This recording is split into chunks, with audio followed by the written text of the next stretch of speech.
Just say to the honourable gentleman, obviously on the cultural package, what we agreed to take forward here is exactly what was agreed between the parties in New Decade New Approach itself, and obviously we will continue to look at that. But it is important we deliver on all of New Decade New Approach. Obviously we have the UK Internal Market Act, which was doing that work, has ensured that the trade between GB and NI from the NI to GB side is working in an unfettered way. We said we would bring forward further work to develop and deliver that, which we will do. But it is also important, and this is why the work on the Northern Ireland Protocol is so important, to ensure the GB to NI has the same sort of effect as NI to GB, and that it is working for everybody in Northern Ireland. We come to the Chair of the Select Committee, Sam Paul. Thank you, Mr. Speaker. My right honourable friend will know that the thuggery and criminality of the self-styled paramilitaries add nothing to stability anywhere in Northern Ireland. What further steps can his department do in order to disrupt their activity, particularly in and around unexplained wealth orders? State. Well, this is an area that we have been progressing. We obviously work in partnership and we support the Department of Justice in the devolved areas of this work in Northern Ireland, and the work with the PSNI and other partners in Northern Ireland who are doing phenomenal work. We've seen real success this year in the crackdown and the breakdown of work, and over the last 12-18 months in Northern Ireland against criminal gangs, and my honourable friend, the Chairman of the Select Committee, is right. These groups are not groups, they're criminal gangs. They should be treated as criminal gangs. They're nothing more than thugs who try to threaten people and destroy life in Northern Ireland, and I support the PSNI and partners in the work they do to disrupt that and bring them to justice. Secretary of State Peter Kyle. I associate myself with the Secretary of State's words, important words regarding Bloody Sunday at the start. I also pay tribute to the Right Honourable Member for Skipton and Ripon for skillfully negotiating the New Decade New Approach in the first place. Part of that was legislation for identity, language and culture. When will that package come forward as legislation? We asked the committee to bring that forward within the mandate of the period for Stormont, as we said at the time, and that is still where our commitment is. Peter Kyle. Statement to the House, Mr. Speaker, last June was that we would have it by October last year. And there's a theme. We didn't get that by October last year, and with Legacy was promised by autumn, then it was promised by Christmas, and it is still nowhere to be seen at the moment. And then he introduces double jobbing to Parliament, and then withdraws it in the same week. There is a question that is constantly put to me by people in Northern Ireland, and that is, what's the point of Brandon Lewis? Perhaps the Secretary of State could tell us. State. Well, I appreciate that the honourable gentleman has been over to Northern Ireland once, and therefore is basing this on some odd conversation. What I would say to you, I find it a bit rich, actually, what he has just outlined. Bearing in mind, we're talking about a Labour Party front bench that over the last 6 to 9 months has called for us to bring forward dual mandates, then argued against it when we actually did what we said we would do.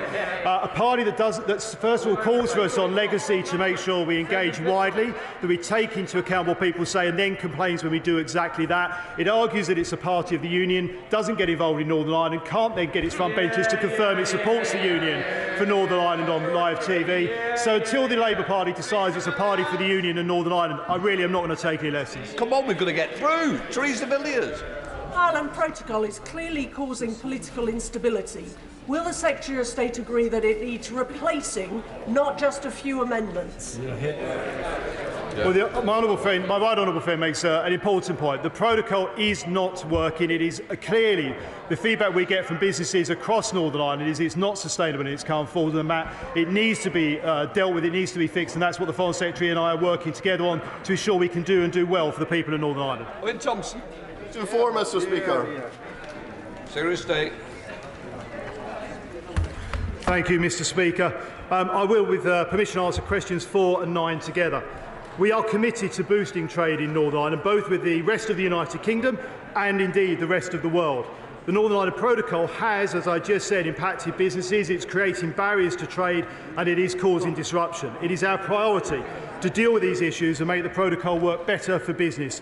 It is essential to ensuring Northern Ireland continues to prosper as part of the Union. Thank you, Mr. Speaker. Exports from Great Britain to the Republic of Ireland have crashed by more than 20% since Brexit, costing the GB economy more than £3 billion. Meanwhile, Northern Irish exports to the Republic are benefiting still from being in the EU market, have soared by 64% in 2021 alone. Does the Minister recognising the overwhelming benefits of being in a market 7 times the size of the UK market? So stay. We're seeing around 200 plus businesses in Northern Ireland who have stopped delivering to customers in Northern Ireland, medicines and drugs having issues and challenges about getting to Northern Ireland, consumers having reduced choice on the shelves, and garden centres unable to get kinds of plants and seeds they want from the rest of the UK. That's a farcical situation. It's not sustainable. It's not fair or right for the people of Northern Ireland, and it's right that we focus on correcting that. Joanna Jory. I wonder if I could invite the Minister to actually answer the point made by my honourable friend. The most recent quarterly economic survey by the Northern Ireland Chamber of Commerce shows that 70% of Northern Ireland businesses believe that their unique trading position of being both within the UK and the EU single markets and the Customs Union presents opportunities for Northern Ireland. So does he agree with the vast majority of businesses in Northern Ireland? And if so, why didn't his government fight for Remain voting Scotland to have the same benefits of dual access as Northern Ireland? I would say to the Honourable Lady, I meet with businesses across Northern Ireland representing all sectors of Northern Ireland on a regular basis, as to my right honourable friend, the Minister. They are very clear. The protocol in its current format is not working. It is not sustainable. The EU offer is not good enough. They're very clear about that. That is something we're determined to fix. She is absolutely right that if the protocol was working in the way it was envisaged, it does create opportunities for Northern Ireland. The problem is the EU's requirements for implementation of it are failing Northern Ireland, and we need to see that fixed. Thank you, Mr. Speaker. The Secretary of State says the Northern Ireland Protocol isn't working, and he's right. Why don't we scrap it?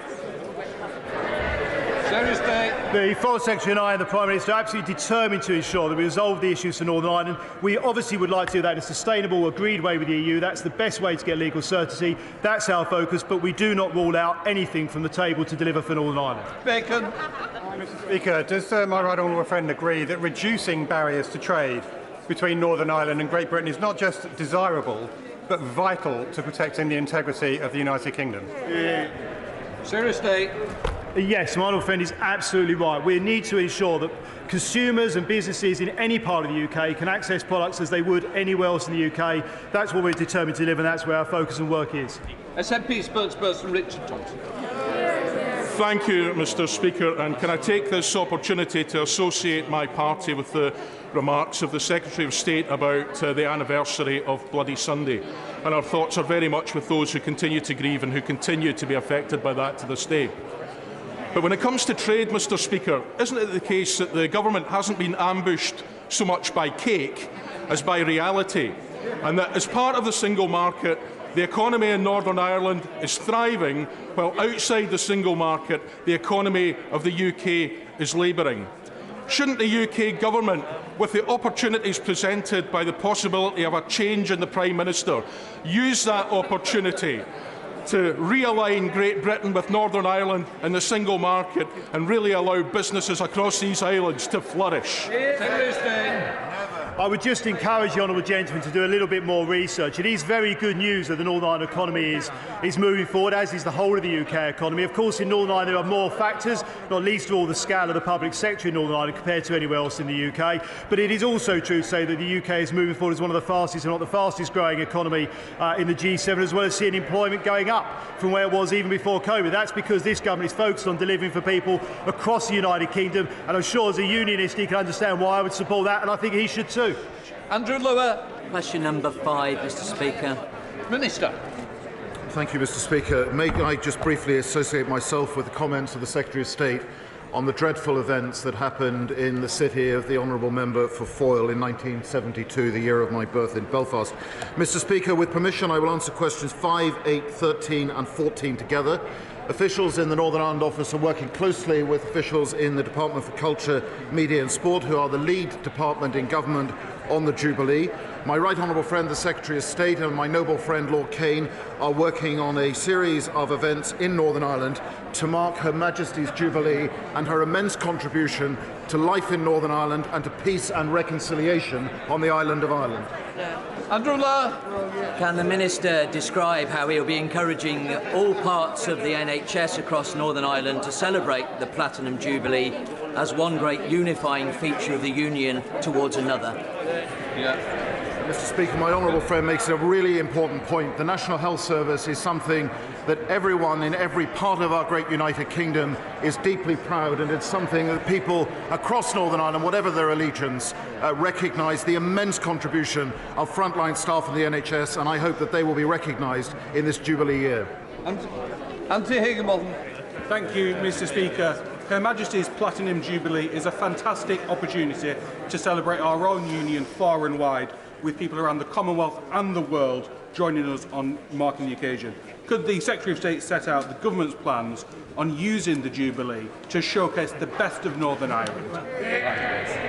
Mr. Speaker, I'm grateful to my honourable friend. Whatever tradition or belief you come from in Northern Ireland, everyone recognises the immense contribution Her Majesty the Queen has made to this United Kingdom.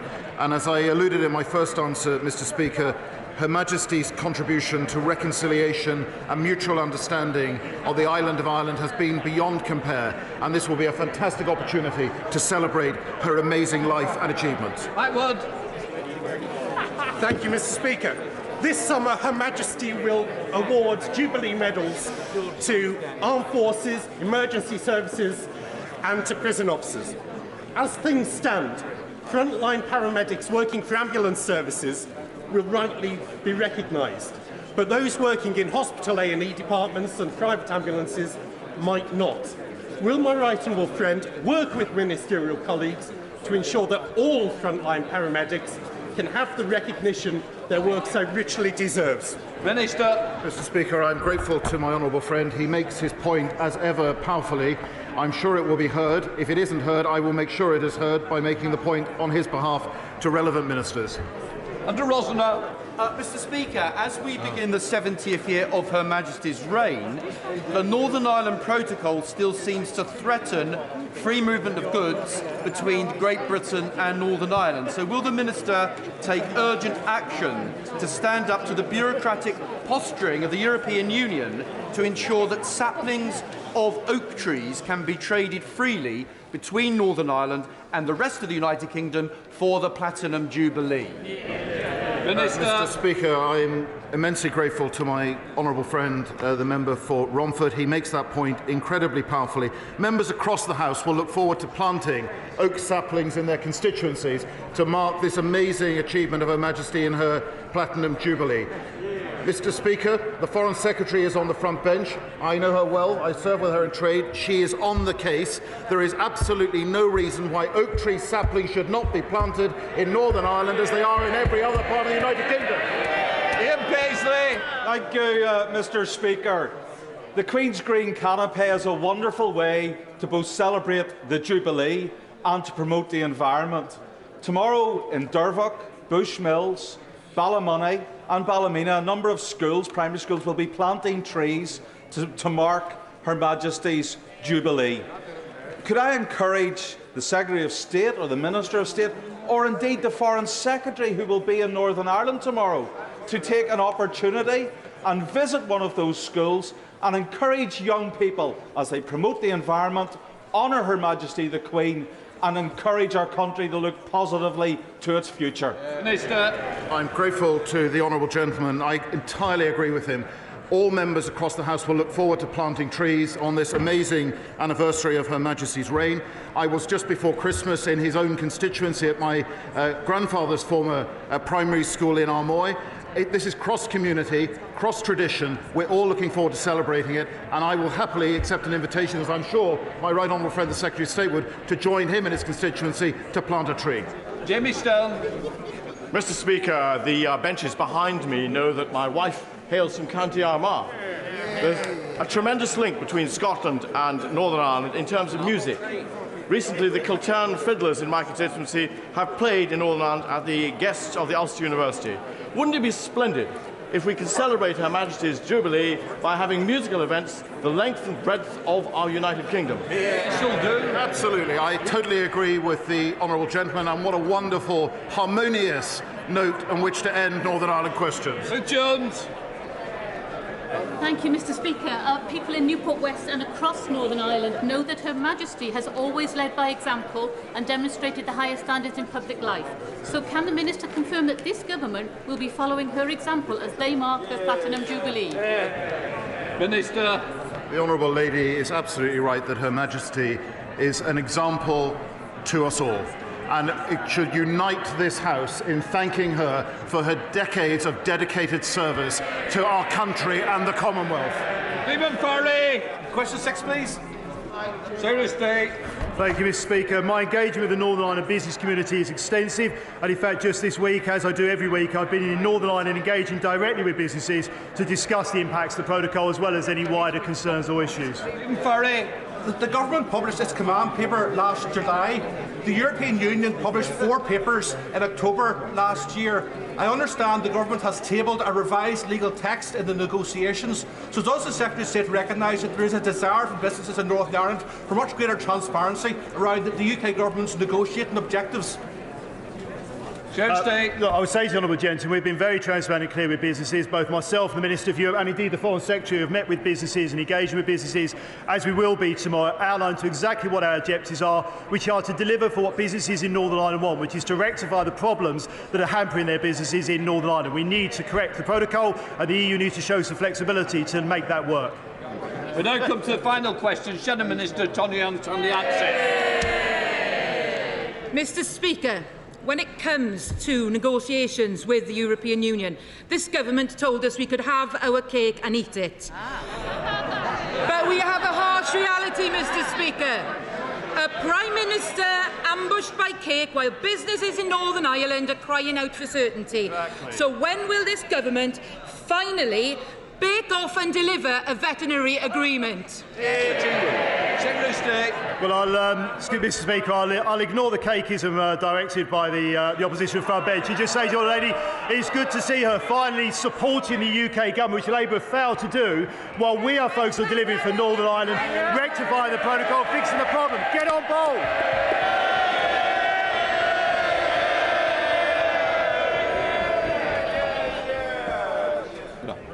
Before we come to Prime Minister's questions, I would like to point out that the British Sign Language interpretation of proceedings is available to watch on Parliament Live TV.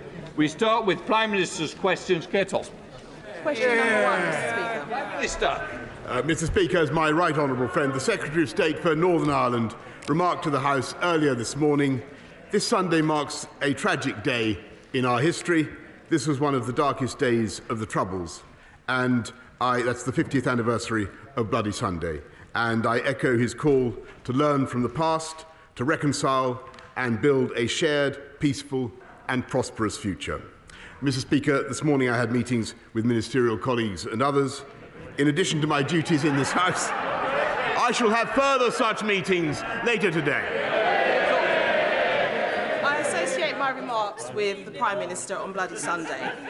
Did the Prime Minister agree to the Chancellor of the Exchequer writing off £4.3 billion of fraud? That's £154 of every household in the country. That went directly into the pockets of fraudsters. No, of course not, Mr. Speaker. But what I can tell him, we do not support fraudsters or those who steal from the public purse, Mr. Speaker. But what I can tell her is that everybody in this country should be very proud of the huge effort that was made by Lord Agnew and others to secure ventilators and to secure PPE. And at the time, Captain Hindsight and others were calling for us to go faster, Mr. Speaker. Craig Tracy. Thank you, Mr. Speaker. My local hospital, the George Eliot, has recently issued all of its staff, helpers and volunteers with a medal in recognition of the work that they've done and continue to do through the COVID pandemic. Would the Prime Minister join me in thanking them all for the incredible work they've done, including the specialist teams such as palliative care, who've had to act as surrogate families for patients whose relatives who've been able to attend because of restrictions? And will he consider following their lead in issuing a National Service Medal for all of our key workers who've done such an outstanding job in keeping our country going through the pandemic? Minister. Yes, of course, Mr. Speaker. I thank my honourable friend, and I'm pleased that so many of the volunteers and the staff at George Eliot Hospital have been recognised in the Queen's New Year's honours list. I've seen the medal that they are proposing, and I think it's lovely, Mr. Speaker. And as I've told the House before, we're establishing a UK Commission on COVID commemoration to consider how we can commemorate everything that we've all been through, and the Commission will also consider how we can recognise the courage of frontline workers. We now come to the Leader of the Opposition, Keir Starmer. Thank you, Mr. Speaker, and can I join with the Prime Minister in his comments in relation to Bloody Sunday? The Ministerial Code says that ministers who knowingly mislead Parliament will be expected to offer their resignation. Does the Prime Minister believe that applies to him? Prime Minister. Mr. Speaker, of course, but let me tell the House that I think he's inviting a question about an investigation which, as you know, Mr. Speaker, I can't comment, and on which he, as a lawyer, Mr. Speaker, will know that I can't comment on. And what I am focused on is delivering the fastest recovery of any European economy from COVID, the fastest booster rollout, 400,000 more people on the payrolls now than there were before the pandemic began. And we're launching a policy tomorrow, Mr. Speaker. He talks about people being out of work. In my case, that's what I understand why he wants it. We're launching a plan tomorrow, Mr. Speaker, to get 500,000 people off welfare into work. It's a fantastic idea. I hope he supports it. Keir Starmer. I think the Prime Minister said yes, he agrees the code does apply to him. Yes. And therefore, if he misled Parliament, he must resign. Yes. On the 1st of December, the Prime Minister told this House, in relation to parties during lockdown, all guidance was followed completely in number 10 from that dispatch box. Yeah. On the 8th of December, looks quizzical, he said it. On the 8th of December, the Prime Minister told this House, I have been repeatedly assured since these allegations emerged there was no party. So since he acknowledges the Ministerial Code applies to him, will he now resign? No, Mr. Speaker, but you know, since he asks about COVID restrictions, let me just remind the House, and indeed remind the country, that he has been relentlessly opportunistic throughout. He has flip-flopped from one side to the other. He would have kept us in lockdown in the summer, Mr. Speaker. He would have taken us back into lockdown at Christmas, Mr. Speaker, and it's precisely because we didn't listen to Captain Hindsight that we have the fastest growing economy in the G7, Mr. Speaker, and we have got all the big calls right. The guy that said in hindsight he now appreciates it was a party. We've discovered the real Captain Hindsight, haven't we, Mr. Speaker? Wearing a party hat. Let me spell out. They shout now. They're going to have to go out and defend some of this nonsense. Let me spell out the significance of yesterday's developments. Sue Grey referred the matter to the police, having found evidence of behaviour that's potentially a criminal offence. Prime Minister, if you do not understand the significance of what happened yesterday, then I really do despair. Because the police, Prime Minister, the police, having got that material from Sue Grey, subject it to a test to decide whether to investigate. And that test was whether it was the most serious and flagrant type of breach in the rules.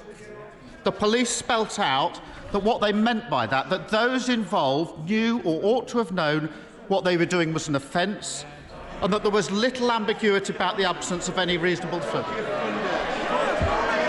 Does the Prime Minister, This question will continue, and I will hear... I will hear the question. Unfortunately, you might not believe this, but our constituents are very interested in both the questions and the answers. If some members do not wish to hear it, please leave quietly. Keir Starmer. Mr. Speaker, having got the material from Syu Grey, the police had to take a decision as to whether what they had before them was the most serious and flagrant types of breach of the rules.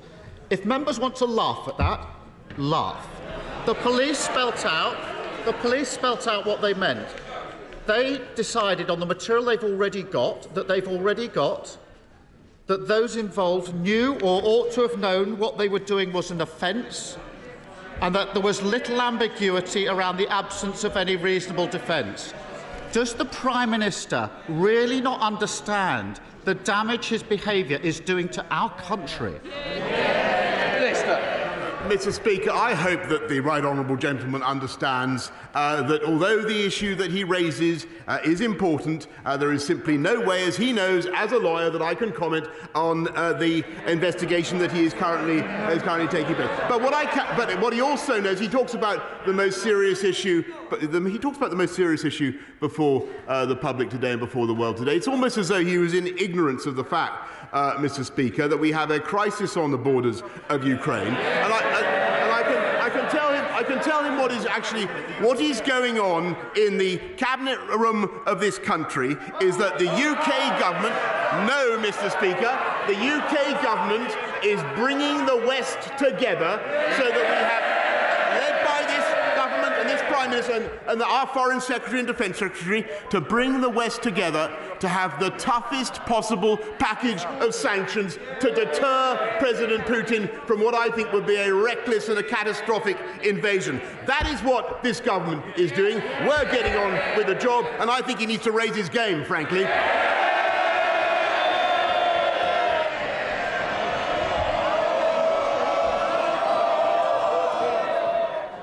Can I just say honestly, can I just say to both sides, our constituent watching it, tensions are running high, and what we need to be able to do is allow the people out there who are bothered about their futures to hear what is said on both sides. So please, let's give the respect our constituents deserve. Keir Starmer.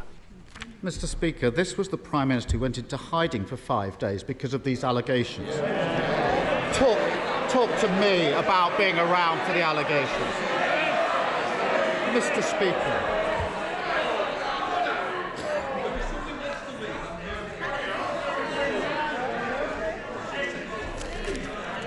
Can I just say, I don't want to do this, but I am determined to make sure our constituents can hear. The next person that stops me hearing will not be continuing in this debate. Questions? Mr. Speaker, the Prime Minister's continual defences wait for the Syu Grey report. On the 8th of December, he told this House, I will place a copy of the report in the library of the House of Commons. His spokesperson has repeatedly stated that means the full report, not parts of the report, not a summary of the report, not an edited copy. So can the Prime Minister confirm that he will publish the full Syu Grey report as he receives it? Minister.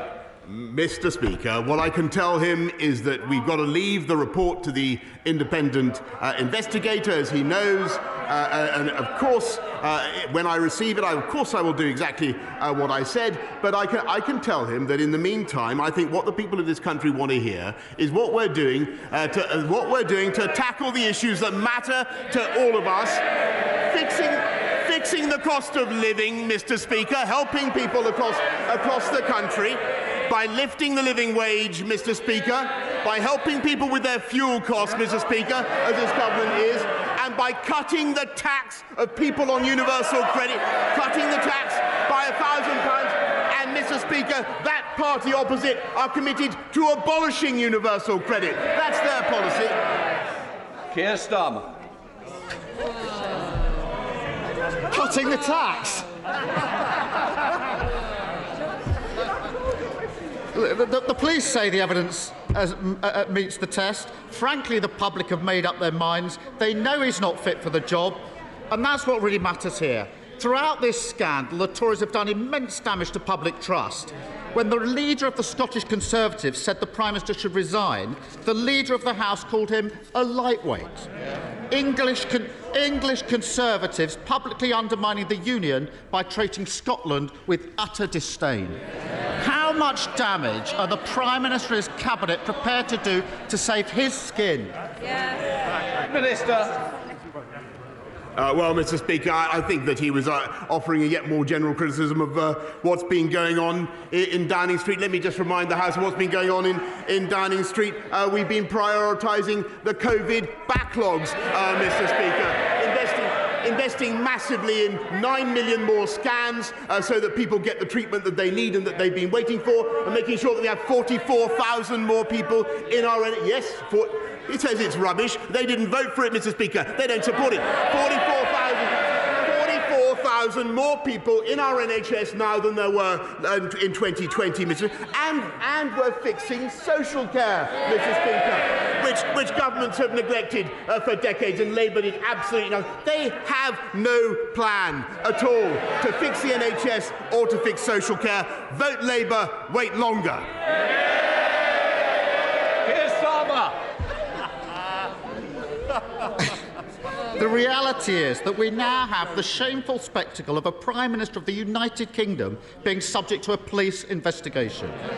Unable to lead the country, incapable of doing the right thing, and every day his Cabinet fail to speak out, they become more and more complicit. And what's utterly damning, despite the huff and puff, is that this is all happening when petrol prices, the weekly shop and energy bills are going through the roof. 3 months ago, Labour suggested cutting VAT from energy bills. Still, the government has failed to act. Instead of getting on with their jobs, they're wheeled out to save his. Whatever he says in his statement later today or tomorrow won't change the facts. Isn't this a Prime Minister and a government that have shown nothing but contempt for the decency, honesty and respect that define this country? Prime Minister! No, Mr. Speaker, we love this country and we're doing everything in our power to help this country. And of course he wants me out of the way, Mr. Speaker. Of course he wants me out of the way. He does. And I can't, and many people, of course, I don't deny it. For all sorts of reasons, many people may want me out of the way. But I tell you the reason he wants me out of the way is because he knows that this government can be trusted to deliver. And we did. And we delivered on Brexit, Mr. Speaker. He voted 48 times. He voted 48 times to take this country back into the European Union. We delivered. We did. He can't be trusted. We delivered the fastest vaccine rollout in Europe, Mr. Speaker, and we will deliver on our plan to unite and level up across the whole of the UK. Crime down 10%, Mr. Speaker. Job vacancies at a record high. Colossal investment in... Yes, Mr. Speaker, we're delivering and they have no plan. 3 times as much tech investment as France in this country, twice as much as Germany. We have a vision for this country as the most prosperous and successful economy in Europe because we are going to unite and level up. The problem with the Labour Party today, Mr. Speaker, is that he's a lawyer, not a leader. That's the truth. That's the truth, Mr. Speaker.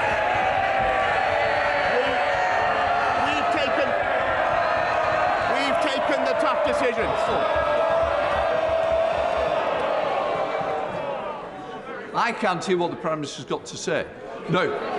I would have thought he's the Prime Minister of this side of the House. I'm surprised that this side of the House doesn't want to listen to it, because I do. Prime Minister. Well, Mr. Speaker, I only wanted to add the point that we've taken the tough decisions, we've got the big calls right, and in particular I, am getting on with the job.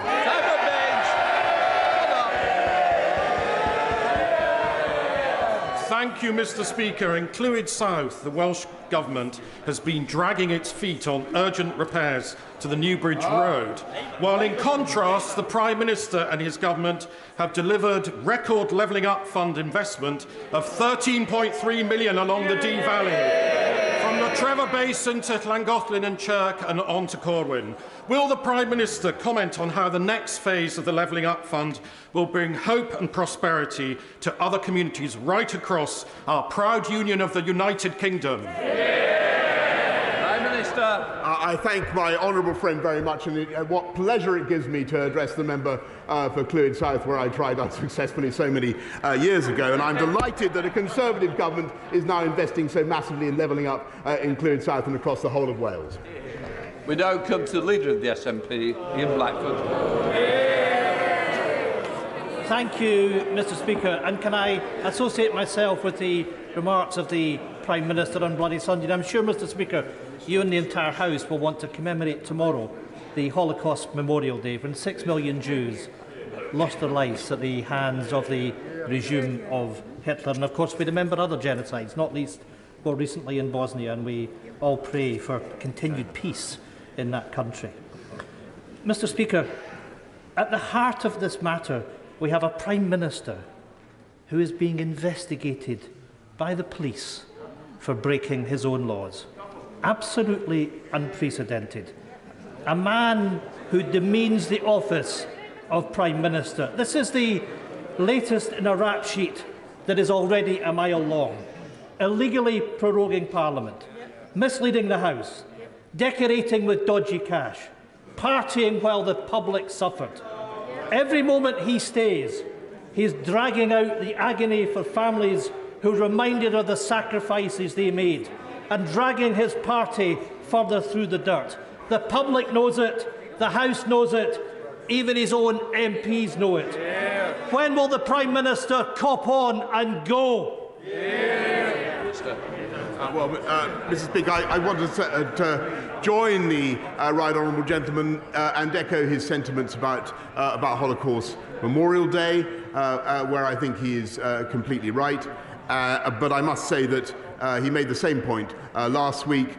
He's wrong then, he's wrong now, and much as I enjoy cooperating him, but it is precisely because I enjoy cooperating with him so much and with all his Scottish colleagues that I have absolutely no intention of doing what he suggests. Ian Blackford. Mr. Speaker, every moment that the Prime Minister lingers, every nick in this death by 1,000 cuts is sucking attention from the real issues facing the public. Tory cuts, Brexit and the soaring cost of living have pushed millions of families into poverty. The impending national insurance tax hike hangs like a guillotine while they eat cake. This is nothing short of a crisis. And the only route out, the only route to restore public trust is for the Prime Minister to go. How much longer will Tory MPs let this go on for? How much more damage are they willing to do? It is time to get this over with. Show the Prime Minister the door. Yeah. Prime Minister. Well, Mr. Speaker, I don't know who's been eating more cake. What I would say to the right honourable gentleman, for whom actually, Mr. Speaker, I have a behind the scenes. People don't get this, but actually we cooperate well, and I want to continue to do so. Jesse Norman. Thank you, Mr. Speaker. As the Prime Minister will know from personal experience, the River Wye is one of the most beautiful rivers in Europe, yet its fragile ecosystem is being destroyed by phosphate and other pollution. The river crosses the border between England and Wales, but so far it has proven impossible to get the Environment Agency, Natural England and Natural Resources Wales even to begin planning a single integrated long-term strategy to clean up the river. Will the Prime Minister press those agencies now and the Welsh Government at last to come to the table? And will he ask ministers to look at the idea of a new ring-fenced National Rivers Recovery Fund, using fines paid by the water companies so we can clean the Wye and other rivers up properly once and for all? Yeah. Well, Mr. Speaker, I had a memorable swim in the Wye myself. I think at about 5 o'clock in the morning once, and it tasted as like nectar. I understand the problem that he raises. It's very important that our beautiful rivers should be clean as well. And my honourable friend, the Environment Minister, will be visiting the Wye area shortly, with or without his swimming trunks. And I know that we're urging the Welsh Government to take this matter as seriously as this government is. Please get him in there. Sir Geoffrey Donaldson. Thank you, Mr. Speaker.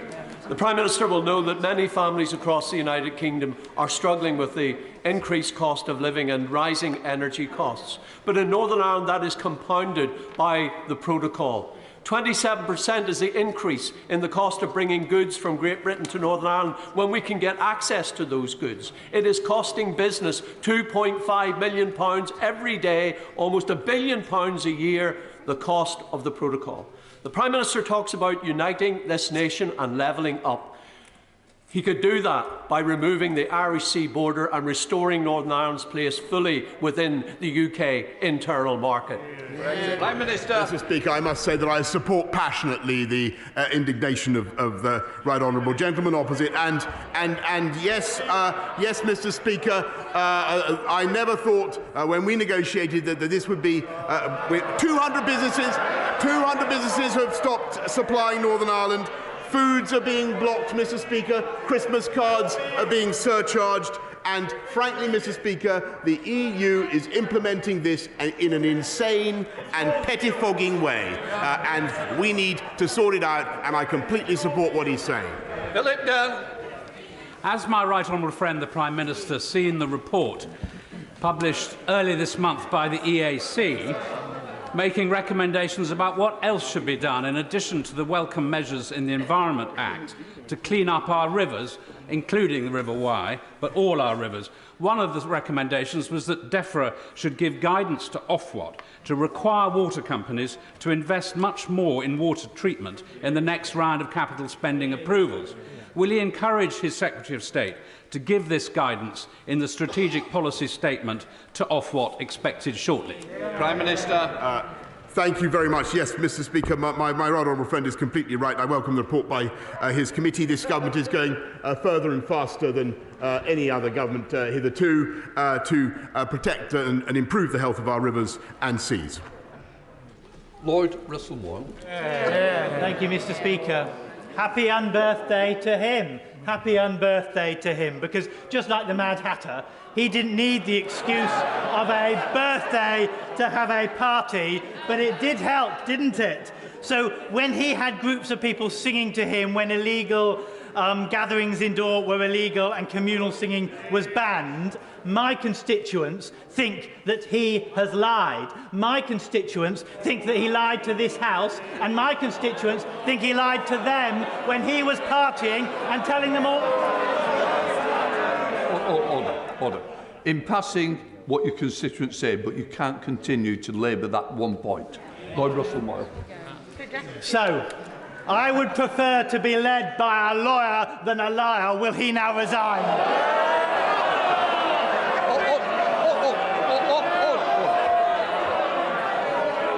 The honourable member will be withdrawing that last comment. I withdraw it. That's what my constituents think, not mine. Right to. Less of that, Prime Minister. Well, I think that the honourable gentleman, I'm afraid, in everything he said just now, plainly doesn't know what he is talking about. He plainly doesn't know what he's talking about. What I can tell him, and what I can tell his constituents, is that irrespective of what they want to focus on, and I understand why they do, Mr. Speaker, this government is going to get on with the job and deliver for the people of this country. Cheryl Murray.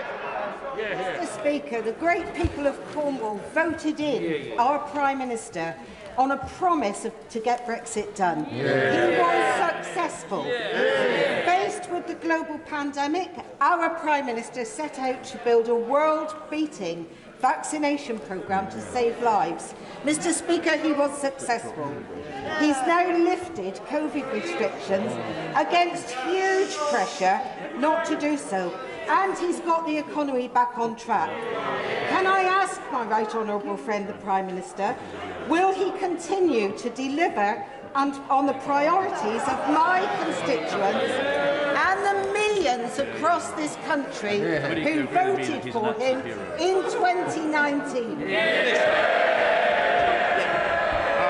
Mr. Speaker, I really can't improve on the brilliant question. The people of South East Cornwall are lucky to have my honourable friend as such a representative, and she's right in what she says. Jonathan Edwards. Diolch, Mr. Speaker. Tomorrow is the second anniversary since my constituent Michael Leary was murdered and his body desecrated in an attempt to cover up the crime. Will he meet with campaigners and myself to discuss the need for a new offence or amended sentencing guidelines to reflect the extra suffering faced by the families of murdered victims whose bodies were concealed or desecrated? Prime Minister. Well, I thank him very much for drawing this appalling case to the attention of the House, and I can certainly assure him that he will be getting the meeting he needs at the earliest opportunity. Sir Mike Penning. Thank you very much, Mr. Speaker. On the 24th of November, Mr. Speaker, I asked the Prime Minister if he would meet with me and my constituents about the future or lack of future of a new hospital in Hemel Hempstead. I thought when I put in the question today that I would have to ask the same question, but last night I was offered the meeting. So on another note, Prime Minister,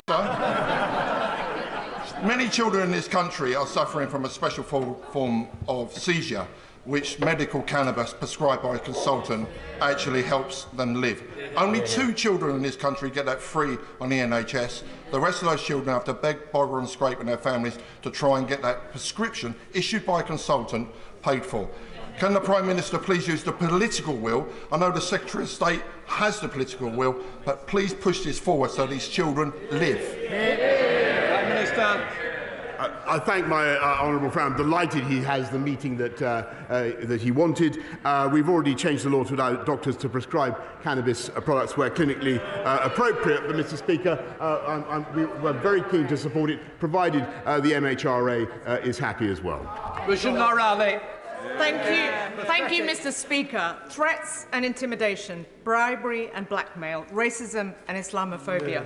That's the character of his government. Every day, the Prime Minister lurches from scandal to scandal, and meanwhile, his government has written off £4.3 billion to fraudsters. Instead of writing off loans to fraudsters, why won't the Prime Minister write his resignation to the Queen? Prime Minister. Mr. Speaker, because let me just. She talks about racism and Islamophobia. You look at this government, Mr. Speaker. Look at the modern Conservative Party. We are the party of hope and opportunity for people across this country, irrespective of race or religion, and we don't care what religion you affirm. All we care about is whether you're interested in ideas of aspiration and opportunity. That's what we're about. The recruitment of 20,000 police officers is a fantastic commitment to law and order by this government. Bedfordshire, in common with many other police forces, has lost out on about 95 officers as a result of the imposition of damping in 2004. So we don't have to rely on one-off special grants to stay solvent. Will the Prime Minister recommit to the reformation of the police funding formula in this Parliament? Prime Minister. My right honourable friend, the Policing Minister, has assured me we're going to be introducing a new funding formula before the end of the Parliament, but I'm pleased that Bedfordshire Police have already recruited 100 additional officers as part of our uplift programme. That's part of the 11,000 more that this government has put on the streets. Mike Nolan. Thank you, Mr. Speaker. Twice in recent months I've asked the PM about his and his Transport Secretary commitment to deliver the PM's pledge to invest in UK-built ZEBs zero-emission buses. I did not receive a clear answer. Worrying reports in the media of Treasury cuts to bus buying plans highlight a conflict between the PM and his Chancellor. Prime Minister, is the current Chancellor denying you, the current Prime Minister, the right to fulfil your pledge to buy 4,000 zero-emission buses? Prime Minister. Mr. Speaker, there's never in the history of this country been such a bonanza for buses. I am personally a bus fanatic. We're putting £5 billion into buses and cycling during this Parliament, and £355 million into new funding for zero-emission buses. And yes, of course, we want to see the benefits of that funding spread right across the whole of the United Kingdom. Louis French. Mr. Speaker, securing extra health services at Queen Mary's Hospital Sidcup is a key priority for local residents, as it is for me as the first homegrown MP for Old Bexley and Sidcup. Will the Prime Minister support me in delivering this extra investment for our local hospital and join me in thanking all of the staff at Queen Mary's for their incredible efforts? Thank you. Prime Minister. Yes, and I can't say what a joy it is to welcome my honourable friend to his place. Joy seems a bit confined on the benches opposite, Mr. Speaker. I thank him for his work and support for everybody at Queen Mary's Hospital, which he and I have campaigned for many years. Last year, Queen Mary's received £800,000 of funding, and I hope that it will benefit further from the £1 million funding awarded to the Oxley's NHS Foundation Trust to improve technology services across its estates. Richard Bergen. Thank you, Mr. Speaker. A nurse who organised a small socially distanced demonstration against this government's pay cuts was fined £10,000. People out there are sick to the back teeth of it being one rule for the Tories and another for everyone else. The Prime Minister, for once, needs to do a decent thing. For God's sake, resign. Mr. Speaker, I don't think there was a question there. There was an invitation for me to do what, of course, the Labour Party wants me to do, but I'm not going to do it, Mr. Speaker. We are going to carry on with our agenda of uniting and levelling up across the country. And they fundamentally know that they have no answer to that. We have a plan and a vision for this country. They have absolutely nothing to say. And that is the difference between our side and their side. Mr. Speaker, alongside the threat of a Russian invasion of Ukraine, there are real fears of China invading Taiwan. On Sunday, Beijing staged the largest incursion into Taiwan's airspace since October.